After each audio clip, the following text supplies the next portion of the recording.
On today's podcast, we have Kevin Woodley.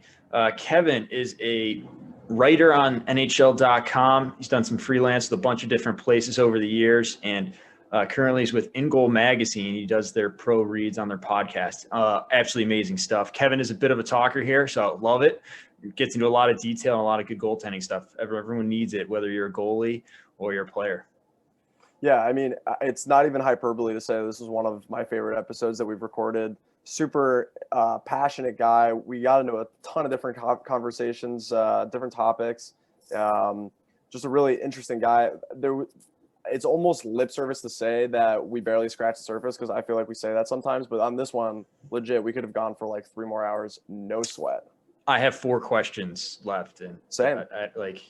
Unbelievable. So I'm not even going to go any bit further. There's so much good stuff into this. You just have to listen to it. Without further ado, Kevin Woodley.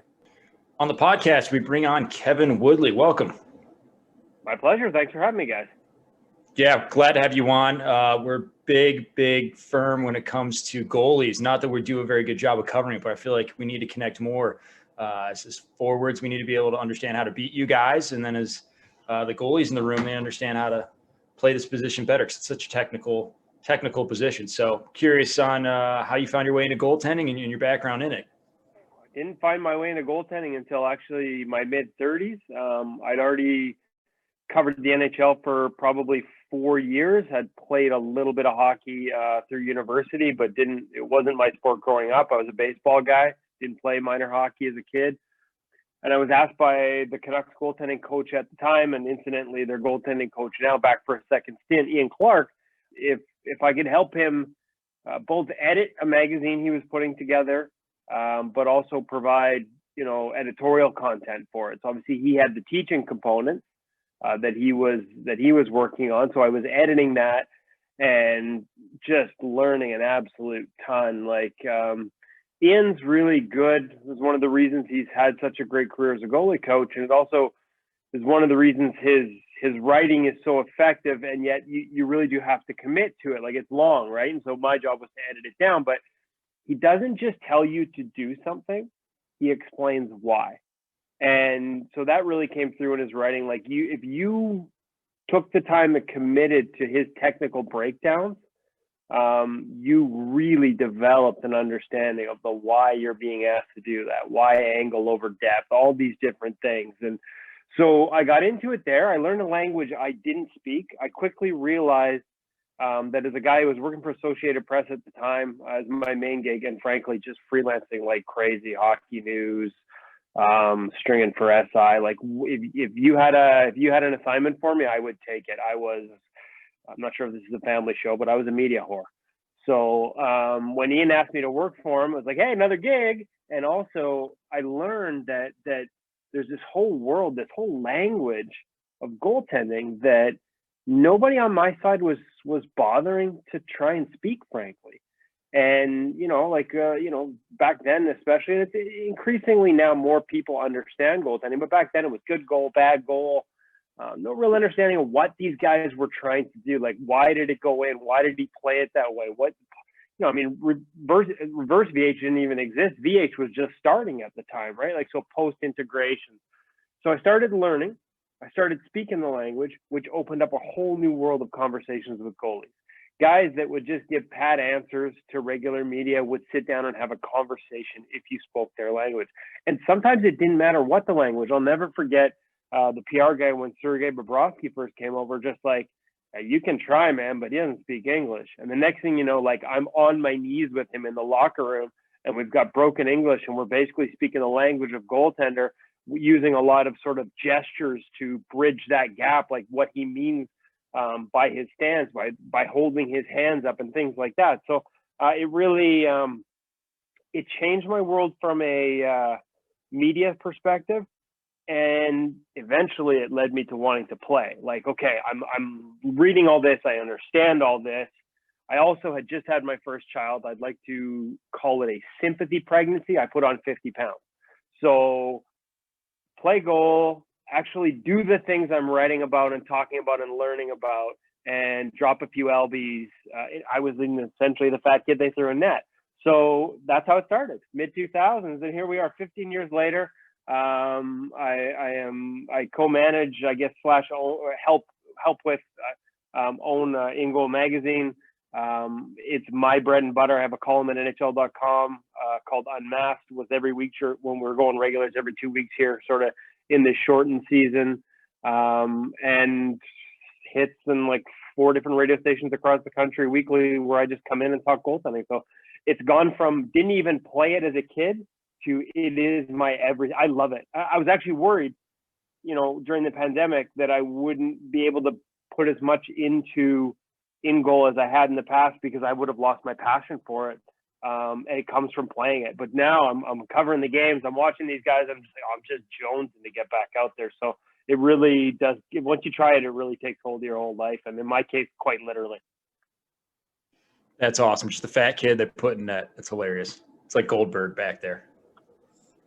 All right. So yeah, pretty much. And the one thing I'll say, like Andre Vasilevsky had this story too. He actually went into net originally because he felt like it was too much work to be a forward. His dad was a goalie, and he's like, I just want to stay in one spot. And he realized pretty quickly that the goalie has to work the hardest. So you may go in there these days, if that old adage of fat kid in net, but you won't stay that for long, because it is a lot of work.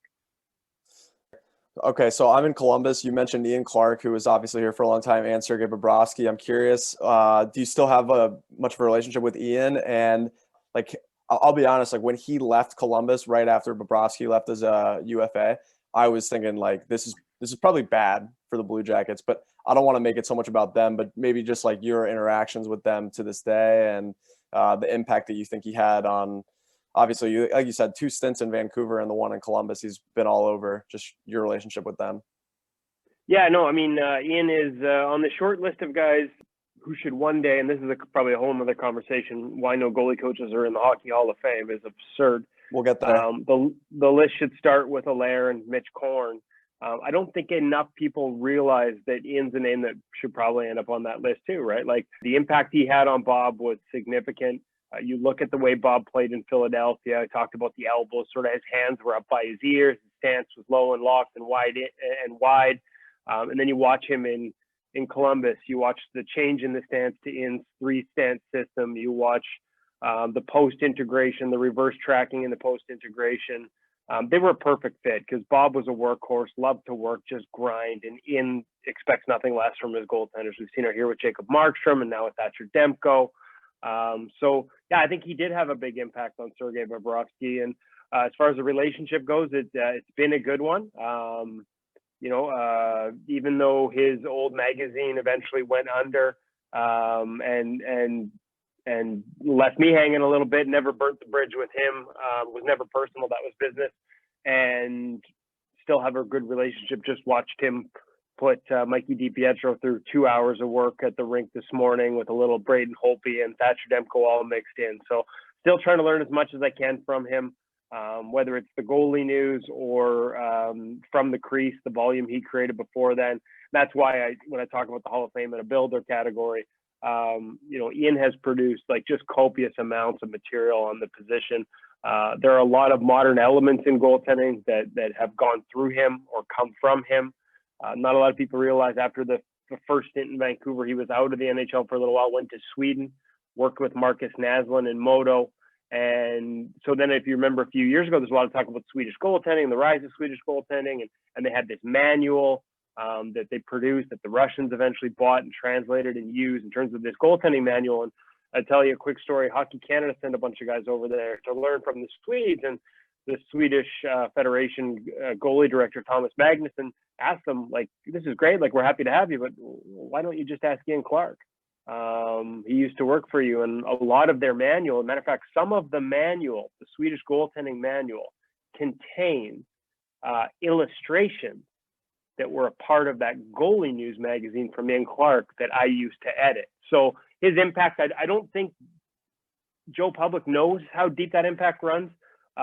He's a real teacher. He's been a big part of whether it's Luongo early, Bob, Jacob Markstrom, and he's not the only one. Like, listen, that's the thing, right? Like, other guys played roles in those guys' development, and above all, those guys did the work themselves. But Ian's played a big role in a lot of those goaltenders. Even a Curtis McElhenney, right? Like, his career was almost done. He goes to Columbus. And he'll tell you that it was the work within that sort of, he thought he was at the end, and he learned some things that he hadn't been taught before that he believes became a staple for a career that continues today and now has his name engraved on the Stanley Cup. So, he's a hard ass. Not everybody loves him. You can find a lot of goaltenders that not so much, but a lot of guys on that other side of the spectrum as well.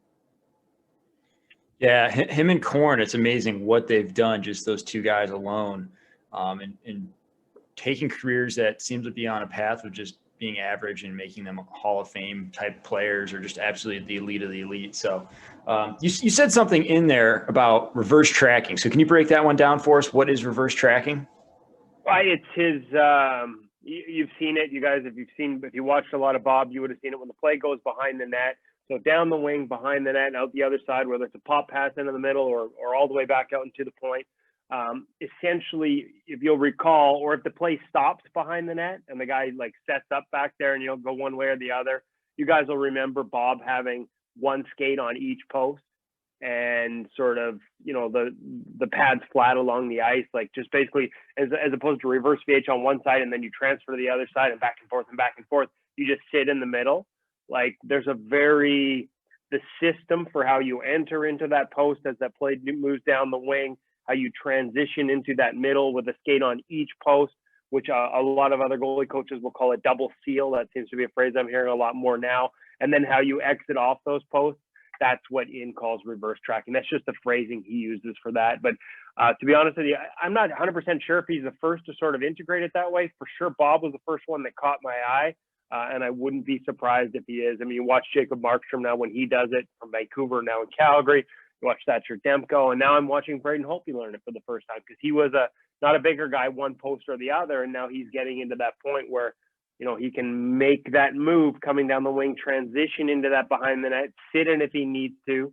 It's a really safe spot. It puts you in the middle of the net. You don't have to commit from one side to the other. You're not going to get lost turning your head because that's why us goalies hate plays behind the net, right? We always have to turn our head and either give up the ability to sort of watch where everyone is in front of us, or when it goes from side to side, every time we turn our head, we're losing sight of the puck, and we hate losing sight of the puck, right? So it's a great play as an offensive player to attack from low high. This is a system that helps sort of mitigate the panic if executed properly on the goaltender side of things. All right, let's just attack the elephant in the room, the Hall of Fame. Why is no goalie coach in the Hall of Fame yet? Probably because I don't think anybody started asking the question. Frankly, until we did. When Frankie Allaire first retired, I want to say that's probably 4 years ago now, just kind of officially called it quits from the Colorado Avalanche. It was done. And obviously he's back as a consultant with the Panthers right now, but it just seemed like a perfect time to start that conversation. The truth is you don't need to retire to be a builder in the Hall of Fame, right? Jim Rutherford went in recently. Ken Holland went in. They're both still working in the National Hockey League. It shouldn't have taken Allaire to retire at the time to spark the conversation, but we felt it was the perfect time to bring it up. When you talk about builder, that's not just building teams. Francois Allaire built out the position of goaltending coach for the National Hockey League. Yes, a lot of the talk will be about the butterfly and the modernizing of the game in terms of Patrick Waugh, his use of the butterfly. But it's so much more than that. It's, to that point, there were goalie coaches before Francois Allaire, but him and Warren Strelo, that's another name that gets missed a lot. Warren Strelo in San Jose around the same time. Those two were the first that didn't play the position at a really high level to sort of get in as a goalie coach. Up to that point, it was all been there, done that guys, guys who had careers. Jacques Plante as a goalie coach after he retired. There wasn't that technical application until Allaire and Strelo. And you talk to a guy like Mitch Korn, and one of the things when we wrote that first article is Mitch gave me a quote saying basically, like, he opened that door, that it was okay to hire a guy like me who didn't play, at the highest level. And now you look around the league, and it's, I don't have the numbers in front of me, but I believe it's at least 2/3 of National Hockey League goalie coaches didn't play in the National Hockey League. So that's a big door that Allaire opened. Equipment. And hey, honestly, there's probably a few things in there that the NHL wish they'd close that barn door a little earlier. But once, the horse got out of the barn with Allaire, and none of it was illegal.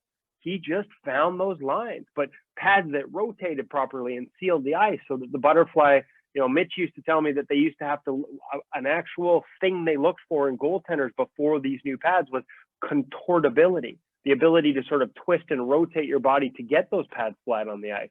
Well, Allaire was part of, working with the Lefebvres and CCM and Reebok and Coho, building a pad that did that. Just so many things. And he even tried to fix the NHL's goal scoring problem. I don't know if you guys remember this in the 04-05 lockout. We talked with him about this on the podcast, the InGoal podcast recently. He actually produced a prototype of a net because I think it was the year that they won the Cup of the Ducks. He was thinking to himself, man, all these pucks off the post. Like, if the NHL wants more goals, like we had so many posts. What if it was posted in instead of posted out? And he built a net where 2/3 of the post would have funneled the puck into the net instead of just like, it would have changed the proportion of the amount of pucks that hit the net. 2/3 would have gone in as opposed to 1/3, essentially. And again, like he's trying to fix the goal scoring without changing the proportions of the net, right? Because remember, the league was like, we're gonna have to make the nets bigger. Well, how many tens of thousands of reps would a goalie have to go through to erase the hundreds of thousands of reps they've gone through that let them know that when I'm here, the net is covered? Like, it just would have changed the parameters. You would have created a ton of bad goals for a long time if you did that. Keefe tried to find a way to give them more goals without changing those parameters for everybody that played the position. And unfortunately, they just ignored it. Frankly, I don't know why, but there's just a lot of things that he did. And then the impact in Quebec. Look at the rise of Quebec butterfly goalies coming from Allaire and from Waugh. Like, to me, you just add all those things together and they should be in the Hall of Fame. The answer why? Nobody's asked the question. We asked the question first. I've actually managed, and there's some secrecy with the Hall of Fame, I've actually managed to ask the question to a couple of members, and they hadn't ever considered it when I asked 2 years ago. Never considered a goalie coach, in part because a goalie coach is just an assistant coach in their minds. And we would never put an assistant coach in the Hall of Fame. Yeah. And the argument is, well, if you think that a goalie coach that had this type of impact, the counter argument is just an assistant coach, then you need to rethink things. And, I'll be honest with you, there's a little bit of a reflection of the mindset towards goalie coaching. You'll hear a lot of lip service about it being the most important position. But goalie coaches on average make less than half of an assistant coach that's on the bench, usually running the D or running the forwards. Yet they're in the power play meeting, they're in the PK meeting, they got to break down the other goaltender, they got to help with the shootout pre-scout to help you with your offense. The Washington Capitals won a Stanley Cup. Their goalie coach at the time, Scott Murray, helped them change the way they attacked based on data and analysis of what led to goals, how to beat goaltenders. These are the shots we need to pass up, and these are the ones we need to take. Like, goalie coaches, the good ones, can be invaluable, and yet still across the board, they're paid less than half of most assistant coaches in the NHL. And I think that mindset creates a disposable position. And I think that just goes right up to the Hall of Fame. The people making the decisions on who gets in are coming from that era where they didn't have this impact. And it's just sort of that, I don't say put your thumb on them type of thing, but the things you don't understand, right? Like, this is a tough spot for general managers. A lot of them got to hire goalie coaches that can have a massive impact on the most important position. And how do you hire a guy to do a job you really don't know anything about? So, the things you don't know, sometimes you can be scared of. And I think there's a lot of that, maybe not necessarily directly in the Hall of Fame decision, but I think it spills through a lot of how the position of goalie coach is thought of and spills into the Hall of Fame decision. Yeah. I think you're right about lip service at the NHL level. Like, it wasn't that long ago that some teams didn't even have a quote unquote like goalie coach, like a direct goalie coach. Now I think everyone does. And heck, we even have departments now. Right. Well, I was just going to go there. Like, Florida has like this little like consulting group. So I'm thinking from like a development coach standpoint, has there been any talk that you're aware of like a development coach who oversees just goalies? Does that exist? And if not, why? Most teams have their American Hockey League coaches in AHL/development role, right? So they'll go and work with the WHL draft picks if they've got them. Yep. They'll do a little scouting. What about Europe? East Coast League. I do know some that go to Europe in the summers, and I do know a few that have snuck over during the season to work with guys. They've got a prospect that they've picked. Certainly a lot of Zoom calls. I remember Ian Clark, Elvis Merzlikins, in Switzerland, and Michael Lawrence is a Canadian goalie coach who worked with him in Lugano. And I remember Michael telling me that, Ian would stop in Swiss on his way back from Russia and seeing Bob in the summers and stuff like that. So, sometimes it's one guy like Ian doing everything. Increasingly we're seeing teams add scouts that can hit different areas, making the development role development only and not making it something you have to do as well as managing, your own team in the American League and popping in on the ECHL guys. You're starting to see a broadening of those departments, and certainly a recognition that development is an important part of that. I know Florida gets a lot of the headlines for it, and certainly that's a part of it, making sure the message is the same from start to finish within the organization. The amount of goalies I see that come in the AHL and then they get to the NHL and they're asked to do something different by different goalie coaches. It shouldn't be that way, but it is still. But also the Arizona Coyotes took a big move even, a couple months before, I think 3 months before Florida announced it. They hired Brian DeCord, who runs Stop It Goaltending out of Boston, which is a massive private, goaltending organization with, research groups. They've got all kinds of different coaching groups. And so DeCord brings all this knowledge. He was the first full-time goalie scout in the NHL with the Maple Leafs, brings all this knowledge, but he also brings access to all these other people that are part of his group. And what does that do? Ideas, new ideas. In a constantly changing position, the last thing you can do is lock your NHL goalie coach in his own little bubble where he doesn't talk to people. The Devils did it for years under Lou Lamoriello. They weren't allowed to have conversations with guys like me. Well, I'm going to be honest. I'm not the smartest guy, and but I have conversations with all these different people, and the ideas sometimes flow back and forth. So if your goalie coach isn't allowed to talk to me at all, who's to say he's not missing out on an idea, right? Not that I'm the one coming up with it, but those are just sort of, you can get stuck in a bubble pretty easy, and in a position that constantly changes. That's why I love the DeCord hire for Arizona. And I just, even Jordan Sigalet told us after they expanded in Calgary, their department with Jason LaBarbera coming in, like he talked about the importance of Barb's having someone to talk to. Like you can get so isolated in that job and have nobody to bounce things off of. But now Siggy's going to be that for Jason LaBarbera and Thomas Spear, their development guy. And Siggy's going to be freed up to look more at the draft and look more at development and make those trips to Europe. And so I think that's a good thing. I will throw in the caveat. I don't know what any of those guys are making, but my bet is they're expanding departments and not what they're all getting paid. So I would be surprised if you've got entire departments making what one assistant coach makes. So I will continue to bang that drum, much like the Hall of Fame drum, until we get a little equity. I'm like the goalie coach union. Maybe I should look for an official title, a card that comes separate from my goalie union card. That's funny. Okay, I want to go quickly back to Korn versus Clark. Not that they're pitted against each other, but you had me thinking about how they were both super influential, but in kind of different ways. Like Mitch, in the public sphere at least, he's got these international goalie camps. Like he's got camps with kids. He works all the way up to the NHL.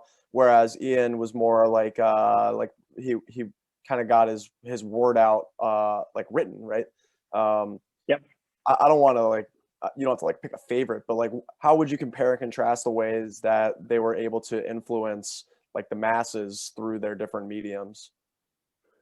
It's a good question, actually. What you probably don't realize is up until the Goalie Magazine went away, Ian actually ran GDI, the Goaltending Development Institute, and they were in the process. There are still some GDI schools around in North America. They're no longer affiliated under one umbrella, but they weren't just goalie schools. They were building goalie development centers all over the place. And what happened to the business was they decided to get in the equipment side of things.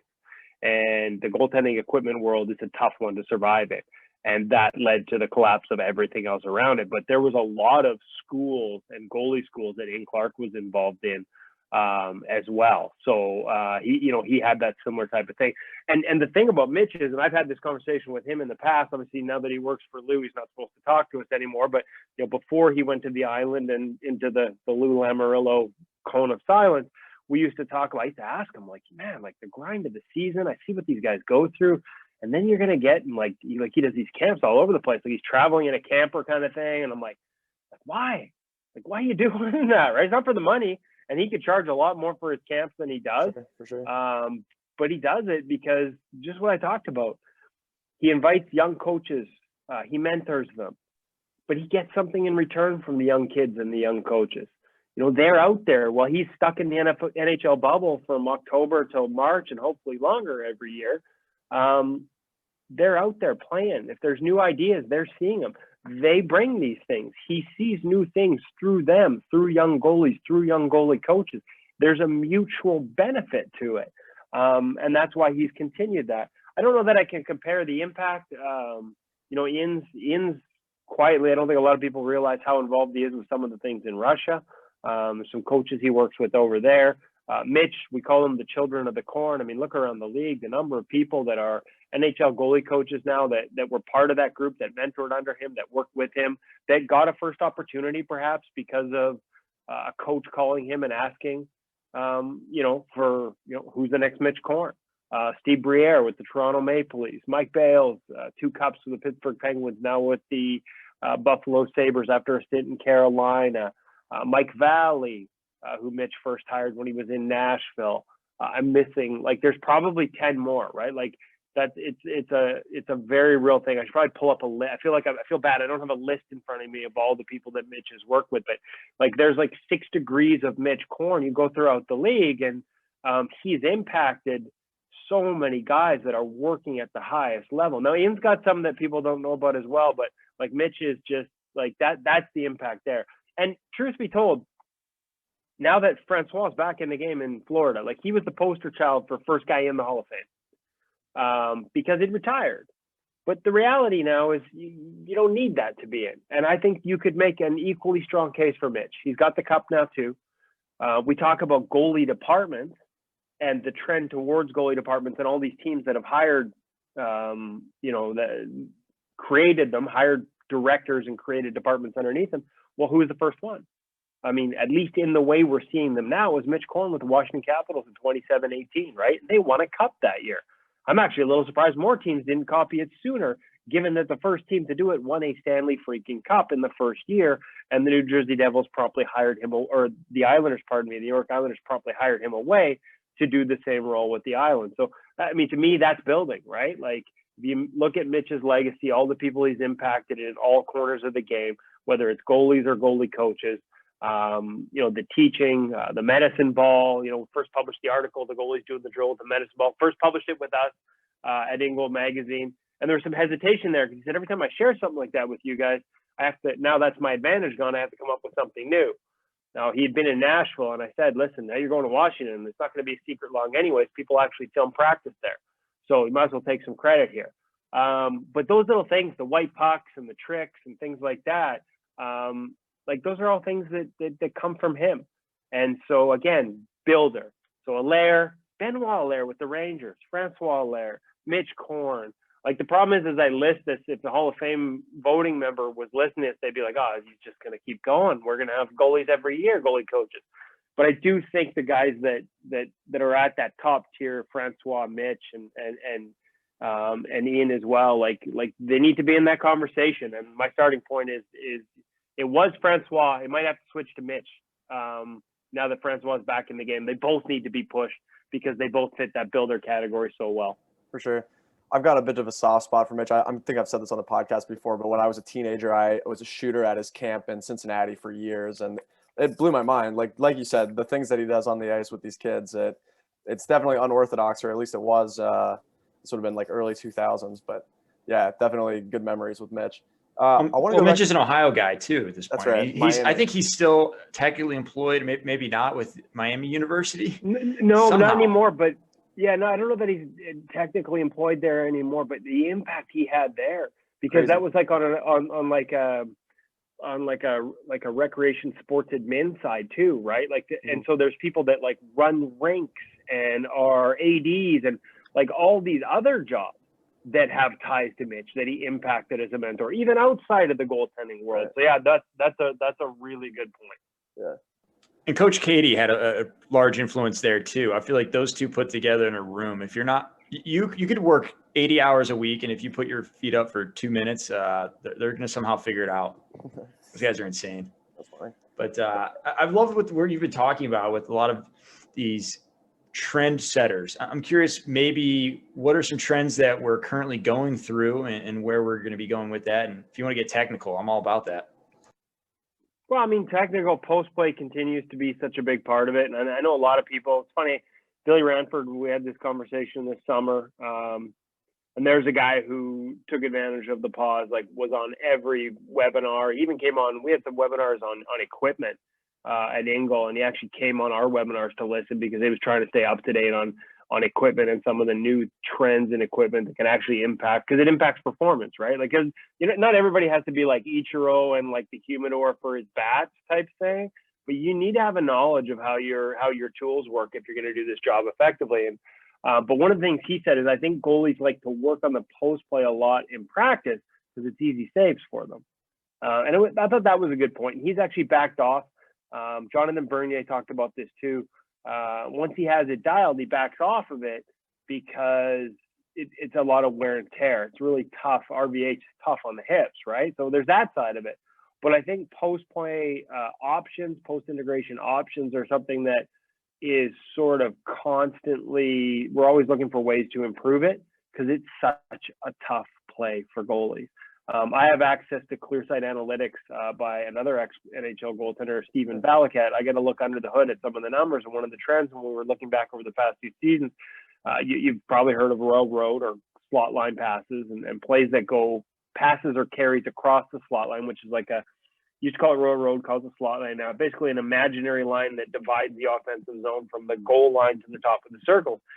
The likelihood of scoring on a quick play and shot or pass and shot across the slot line, that your percentages go up like crazy. And instinctively as a goaltender, of course they do, because I have to shift from one side to the other, do a complete 180 turn to go from one side to the other and get there set and square.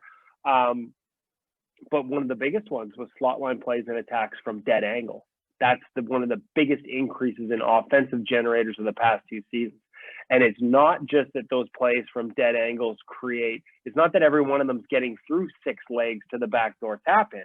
It's that they're creating chaos in front of the net when pucks hit sticks and skates and bounce around from sharp angle plays and sharp angle attacks out of the corner or across that slot line. So anytime you see that teams are trying to score that way increasingly, or if it's just because they are scoring more, eventually teams are going to recognize that and attack more from that area.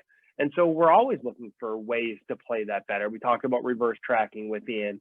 I see a lot of guys going overlap. And now how do I get to an overlap where I'm outside of the post and my skate's outside of the post and I'm playing it straight up butterfly? But how do I get quickly from that into RVH when the play goes behind the net? Transitions in and out of the post are massive. So that's, technically that's that. I think tracking, proper tracking, and the ultimate efficiency of movement has been something we've seen over the past couple of years. I work with a consultant named Lyle Mast, who was sort of at the forefront of this. And a lot of people thought that, head trajectory and tracking is just about optimizing vision of the puck coming at you off a release. And there's an element to that, but it's actually biomechanics of movement, like how I move my head before I do a T-push directly through vestibular function and balance dictates whether my body opens before I move. And if I open to move, I have to close back down when I get there.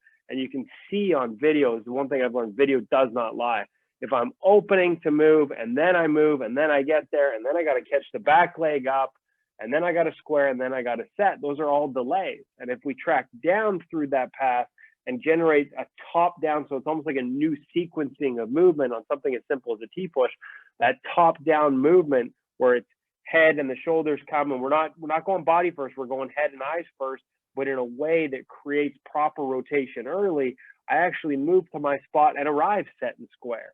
And to a layman, the other one actually looks quicker because there's a lot of moving parts. But when you start to break it down frame by frame and recognize the difference in the efficiency of one compared to the other, And the one that looks busy is actually not actually gaining you angle or squareness or any of that. And the other one gets you there with all those elements built in. Those are the little efficiencies that I think more and more goalie coaches in the last couple of years have recognized.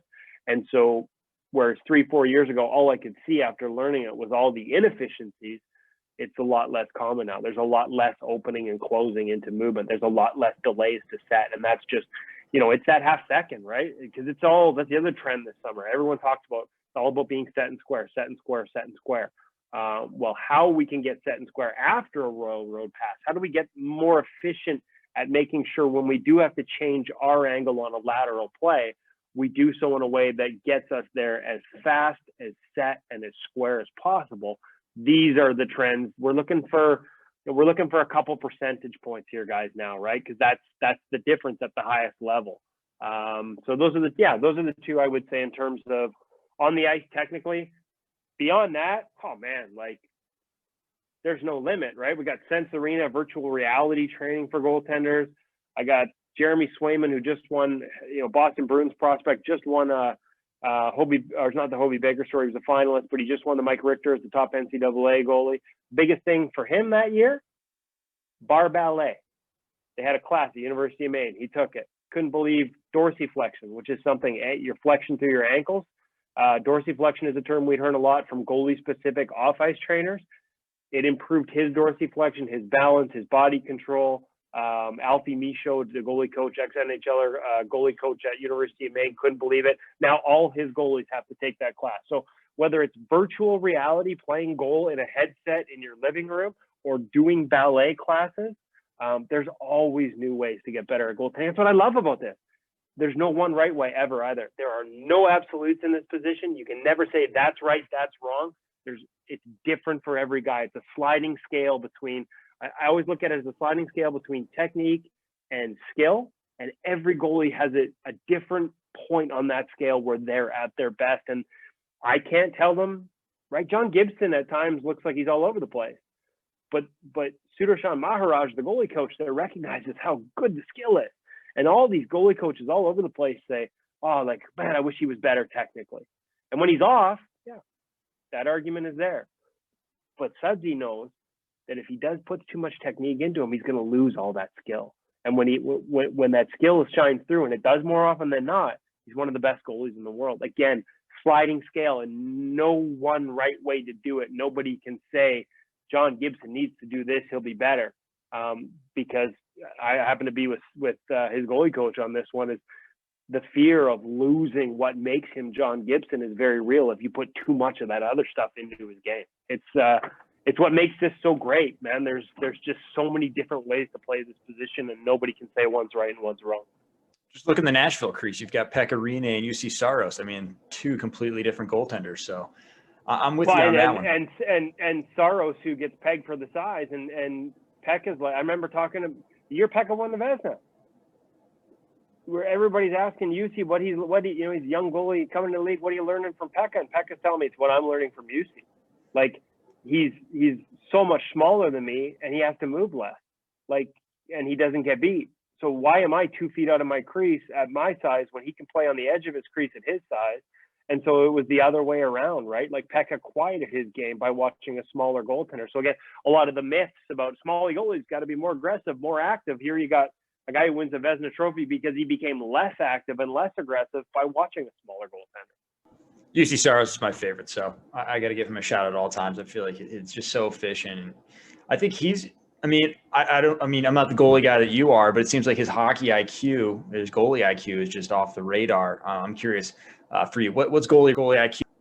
Well, I mean, I don't want to turn this into like the just credit Mitch Korn for everything podcast, but I got to credit Mitch Korn for this one because I'm going to butcher it. I always screw this saying up, but beer pong is a game of shots. Goalie is a game of patterns. I hope I got that right because it's Mitch, like 100% Mitch who told me that, and he said it many different times. Yeah. Goalie IQ is about recognizing those patterns. It's why, I watched Mikey DiPietro spend 2 hours with Ian Clark here this morning and do all the technical and all the movement and all these things. And there's no question he benefits from that time as the number 3 goalie for the Canucks this year. Like, as their taxi squad guy, he's going to get that time.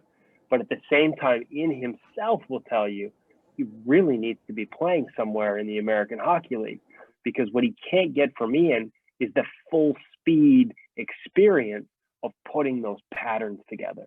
And that's, to me, what goalie IQ, the ability to recognize and read. At InGoal Magazine, we have, in our premier subscription, we do a weekly thing that we call Pro Reads.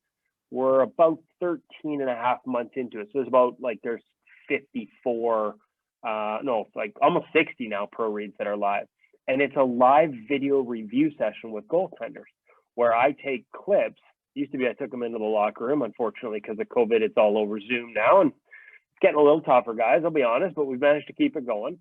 Where goalies will look at video of them making saves, play moving around the zone, talking to us about, you know, why they chose a certain save technique at a certain time, why they were aggressive in one instance atop their crease, more passive and deeper on the other, why they looked over a screen in the middle on one play and why they looked over it on the short side.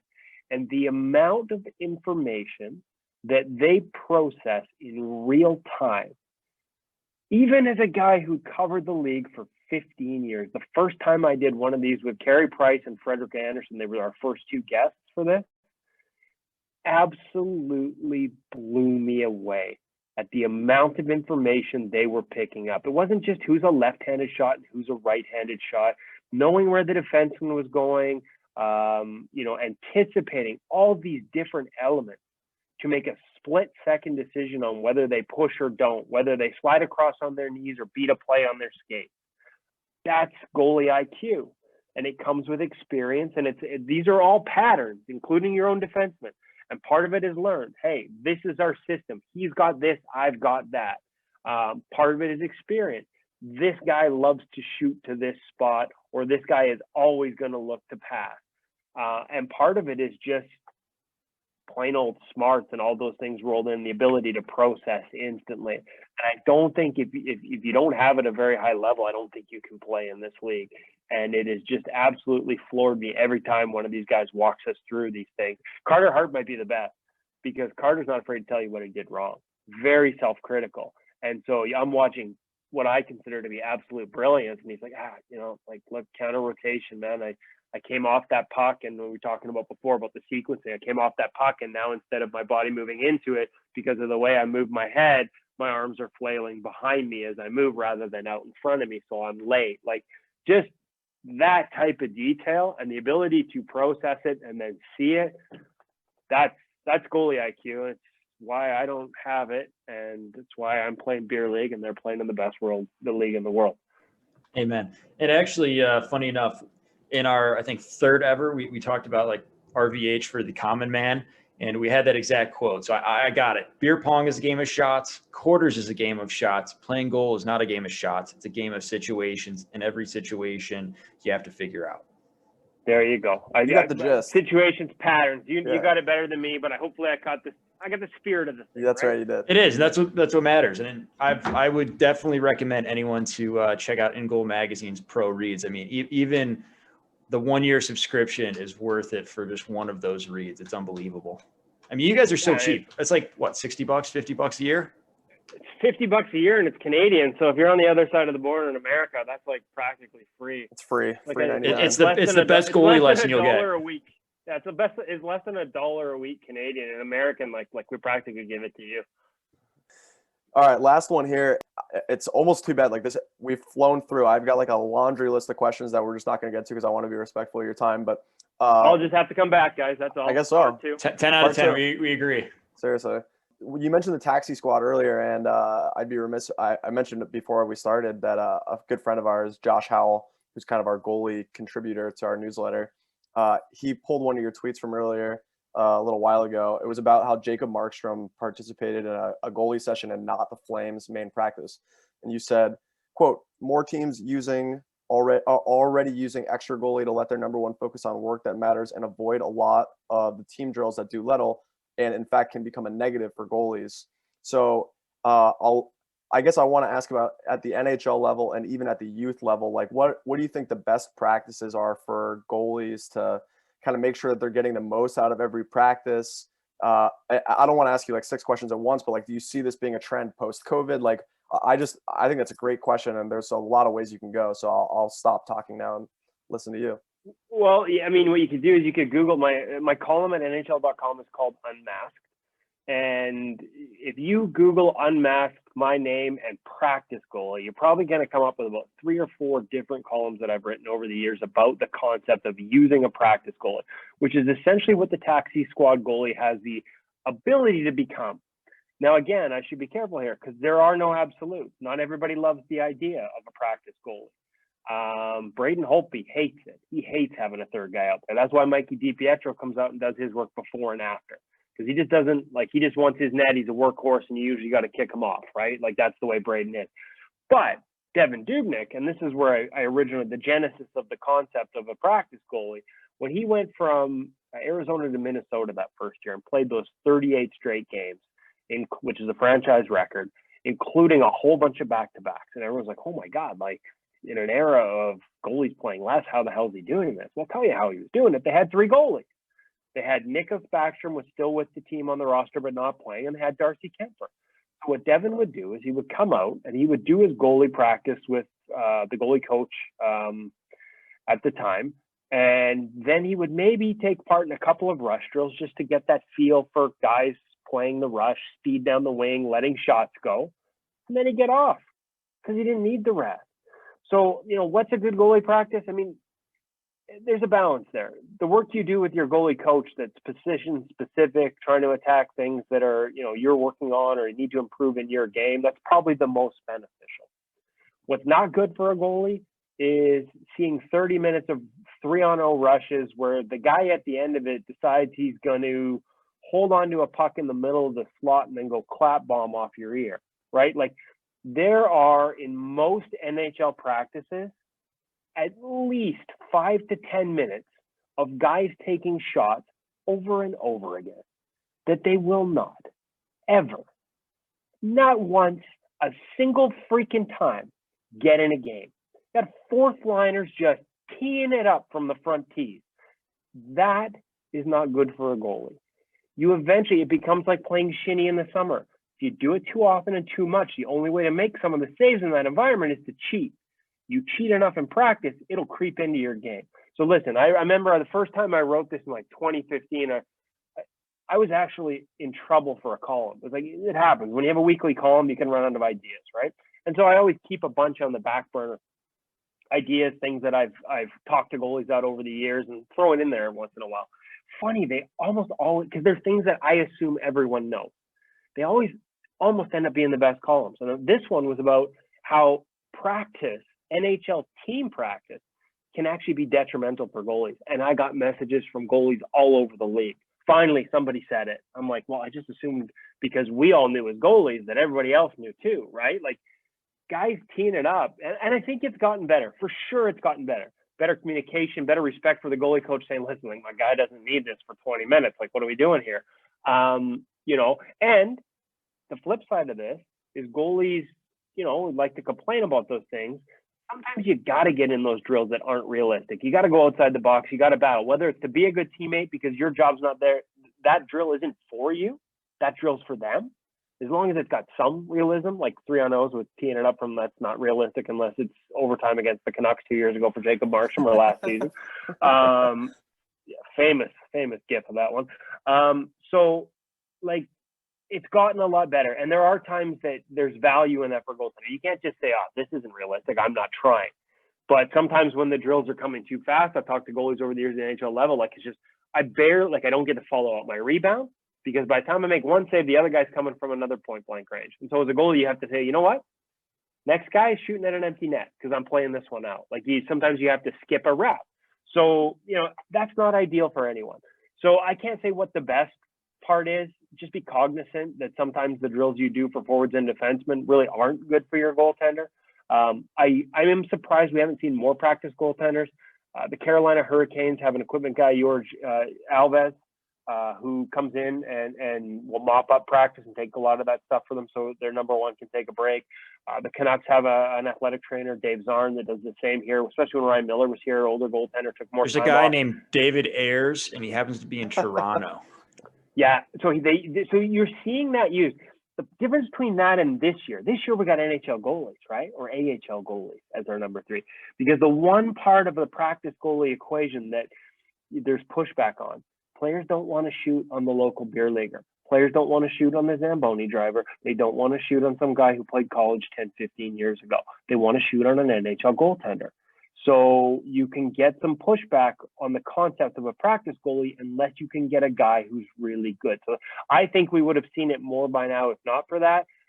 This year's the perfect example. And you're right. The Flames used it already with Markstrom. Other teams have used it already. Other teams that have been able to keep 3 goalies on the NHL roster so far are using it a different way.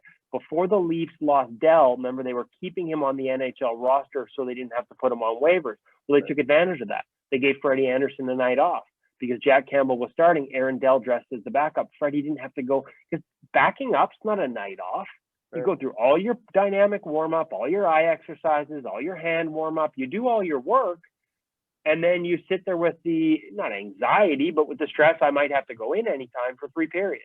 Right. So if you've got 3 goalies and your number one's not playing, and short of the guy who's the starter, like losing a limb during the game, your number one's not going in there, why not give him the whole night off? Anaheim Ducks did it with John Gibson already early this season.